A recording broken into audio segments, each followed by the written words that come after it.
Assalamualaikum warahmatullahi wabarakatuh.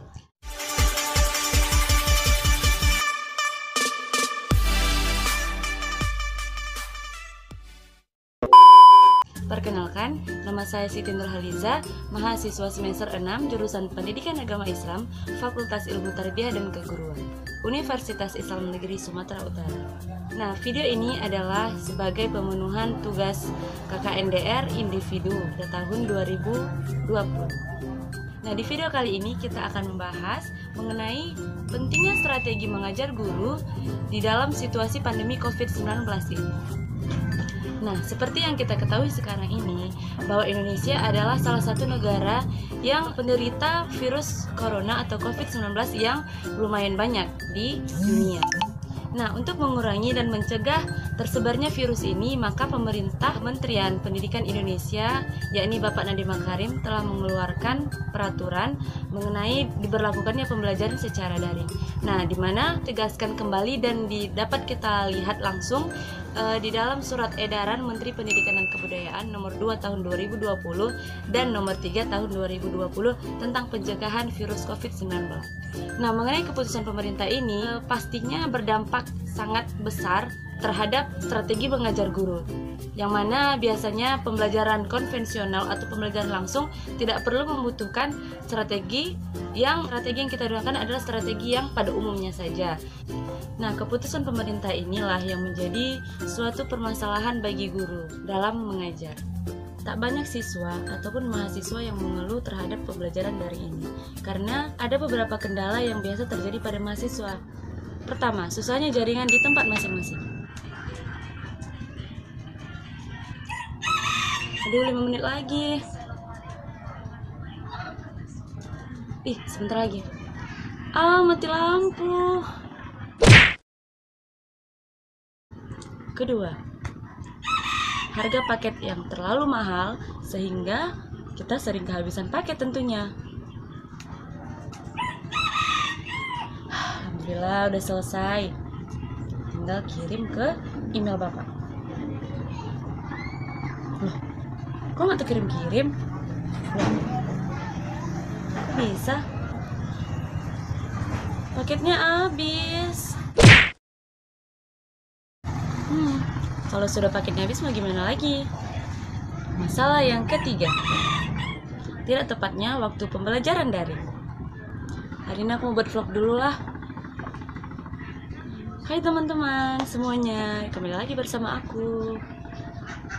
Loh, bukannya hari ini ada pelajaran psikologi ya? Aduh, udah jam berapa nih? Nah, dari beberapa permasalahan tersebut, seharusnya kita sebagai guru atau sebagai pendidik dapat menerapkan strategi-strategi yang bisa kita gunakan saat mengajar melalui pembelajaran daring. Nah, itu adalah contoh-contoh dari permasalahan dalam pembelajaran daring. Gak enak banget kan ketika kita lagi belajar tiba-tiba paketnya habis lah. Ketika kita belajar tiba-tiba sinyalnya hilang lah. Dan ketika tiba-tiba kita lagi santai-santai di rumah, lagi nggak ada beban, lagi nggak ada masalah, dan tiba-tiba kita ingat harus kuliah. Dari pengalaman sendiri, saya juga sering sih sebenarnya lagi ngerjain tugas kan, mau ngirim tugas ke dosen, tiba-tiba sinyalnya hilang. Terus bisa lupa nih mau kuliah jam berapa ya, karena jadwal kuliah yang tidak teratur. Nah, di sini saya akan memberitahu beberapa strategi yang dapat diterapkan oleh pendidik-pendidik dan guru-guru di Indonesia dalam menerapkan pembelajaran selama pandemi COVID-19. Stay tune terus. Pertama, tetapkan manajemen waktu.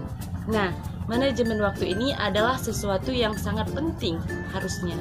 Dalam pembelajaran daring, biasanya jadwal-jadwal pembelajaran itu selalu diubah-ubah. Misalnya, minggu ini pembelajaran matematika masuk jam 8.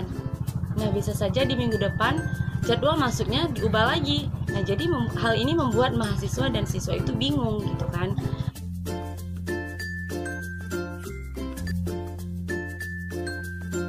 Menentukan jadwal-jadwal masuknya jam berapa, selesai pembelajaran itu jam berapa. Kemudian, pengumpulan tugas itu juga harus ditentukan agar mahasiswa itu tidak bertele-tele. Kemudian strategi yang kedua adalah memilih media daring yang tepat.